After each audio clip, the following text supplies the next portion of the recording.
Welcome back and thank you so much for staying with us. Let's now continue with the theme for today, World Food Day. The National Conference on the Future of Farm Workers in South Africa kicked off today and will end on Friday at the University of the Western Cape. Farm workers are an integral component of the economy and the food system as well in South Africa, yet they are invariably poor, food insecure and marginalised, as well as vulnerable to exploitation. The future is a bit uncertain for them, and the issue facing farm workers vary from place to place. The conference, amongst others, takes a South African-wide perspective and will highlight the centrality of farm workers in the national economy and the food system as well. We now speak to Colette Solomon. She is the director of NGO Women on Farms project, and she joins us now live via Skype. Colette, good afternoon to you. Thank you so much for joining us here on SA Today. I'm looking at the timing of the conference. Let's just talk about the significance of having this conference start today, as we are also celebrating World Food Day. That's correct. And that we actually decided to have the conference starting on World Food Day.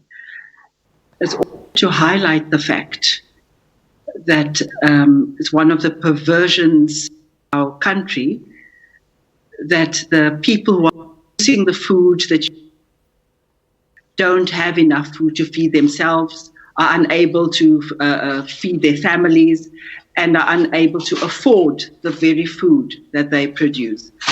So the Farm Worker Conference is starting today, and it's looking at today the role of farm workers in the rural economy, in the agricultural economy, but specifically looking at the conditions that farm workers face, inter alia. Why are they so vulnerable? Why do they go hungry? The issues that are arising around casualization, the fact that farm workers only work for 2 or 3 months of the year, and increasingly, if and when they will work, how long they will work for, and how much they will be paid. So we see a marked increase in the casualization of agricultural labor. And related to that is the issue of the wage rate. So you will know that the national minimum wage was introduced on the 1st of January 2019. And according to the national minimum wage, farm workers, unlike other workers, are only getting 18 Rand an hour and not 20 Rand an hour. So already we can see that's perverse, that the groups that are vulnerable, marginalized, insecure, are the ones that have been excluded from the 20 Rand an hour rate. But why? So that's another.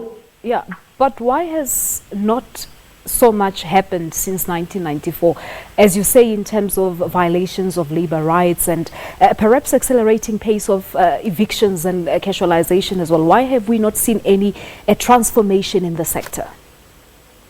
So in South Africa, since 1994, at least we do have pro-farm worker legislation.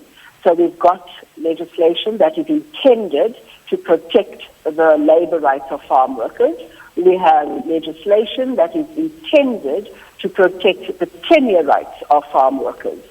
However, because the rights and the laws are so weakly enforced by the Department of Labor, so farmers are able to flagrantly break the law and just not comply with the law. So a law is only as good and as effective as its implementation. And currently, for the majority of farm workers, we have laws on paper, but they do not translate into the improvement of the material conditions of farm workers. And earlier today I was looking at one of the recent studies that actually found that as many as 88% of women farm workers employed in the commercial farming sector, more specifically in the Northern Cape, and I know that you're from the Northern Cape, that they've reported some severe food insecurity during the winter months when work is a bit scarce. It certainly looks like the future is very uncertain within the agricultural sector, the farming sector.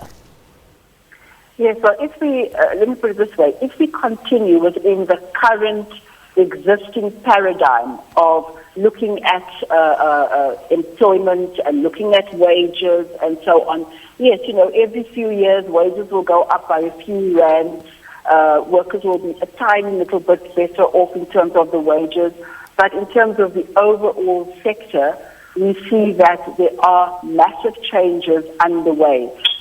Changes have already started. There's increased mechanization already taking place on farms. So, a harvester can, for example, displace 70 or 100 farm workers. So that's already happening.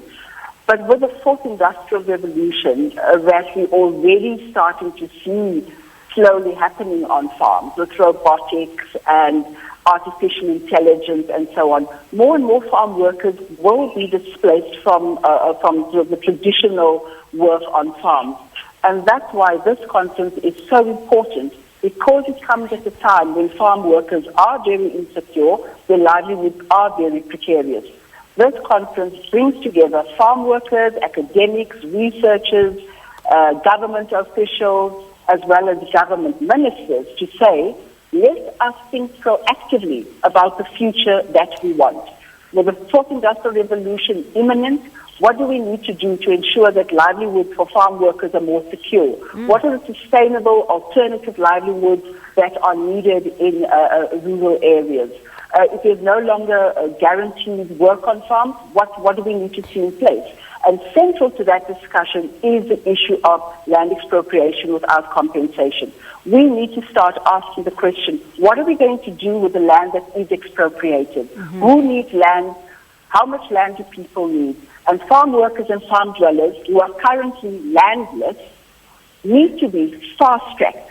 Their access to expropriated land, redistributed land, needs to be accelerated so that they are able to have and generate an alternative livelihood on a piece of land that is their own, but also that they will have the dignity that comes with having land. And it's a dignity that has been, the farm workers have been without for the last couple of centuries. All right, Colette, time constraints. We have to leave it at this. I think the big question is what will happen beyond this conference? Will this not be just another talk shop in terms of trying to improve the lives of farm workers? Colette Solomon, Director of NGO Women on Farms project, joining us live via Skype from Cape Town. Time now for your final business update, Colette.